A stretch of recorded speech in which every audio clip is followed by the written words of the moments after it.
child inabilities are rising, and the cost of capital is disproportionately high.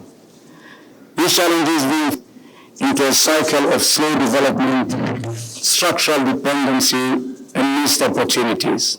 Thank you, Your Excellency, Honorable Chair, Madam President of the General Assembly, distinguished delegates. Yes, I would like to respond to your question first. My focus will be definitely on the youth, young generation.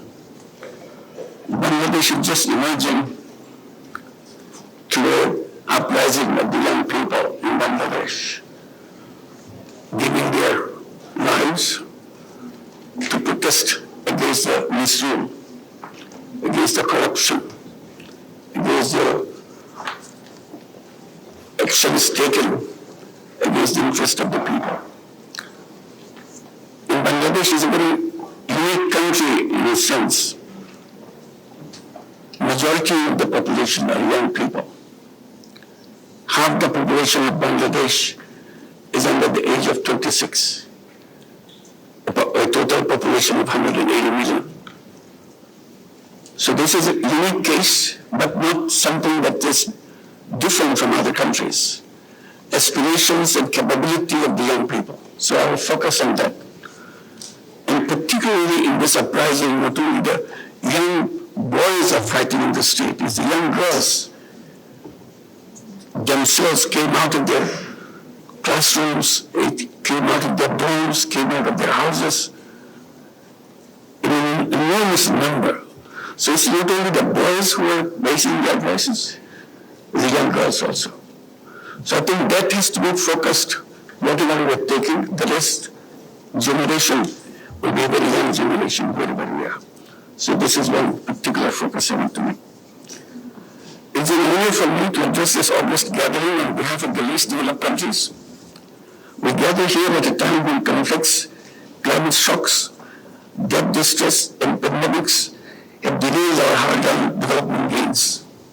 The annual SDG financing gap now stands beyond $4 trillion. The LDCs suffered the most as extreme poverty rises with diminishing development assistance, decreasing foreign direct investment, and widening digital divide.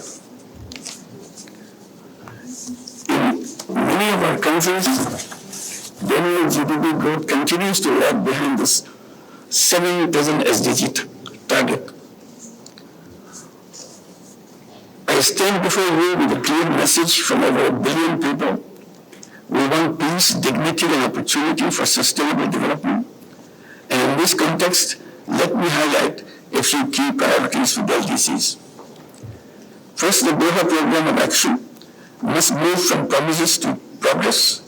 The development partners must fulfill ODA commitment of 2%, 20% scale-up grants and concessional lending, and ensure that financing aligns with national priorities.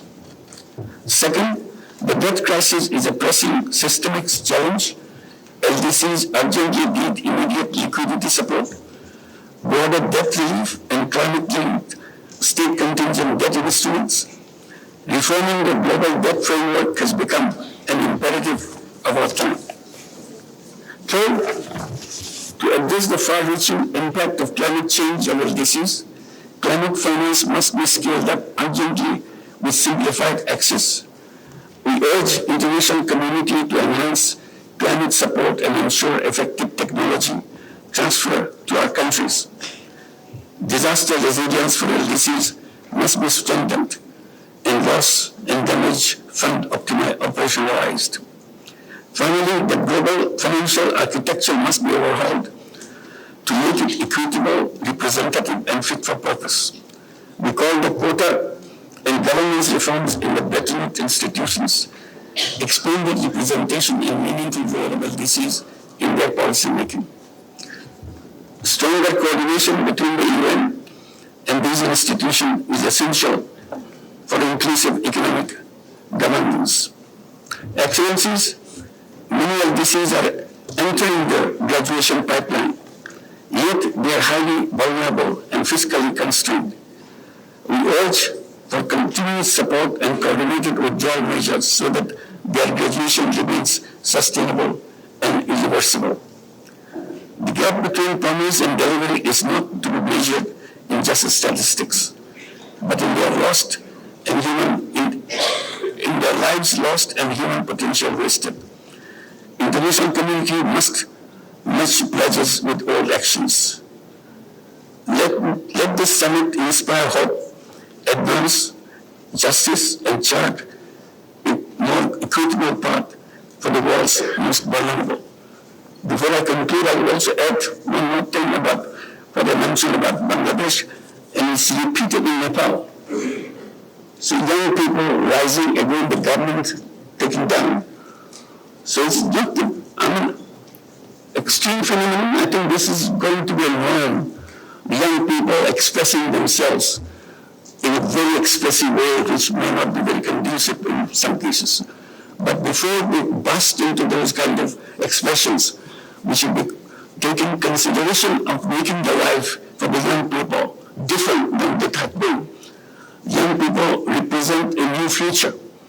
And this is a very different kind of generation than we have been going through in our lives, in our history.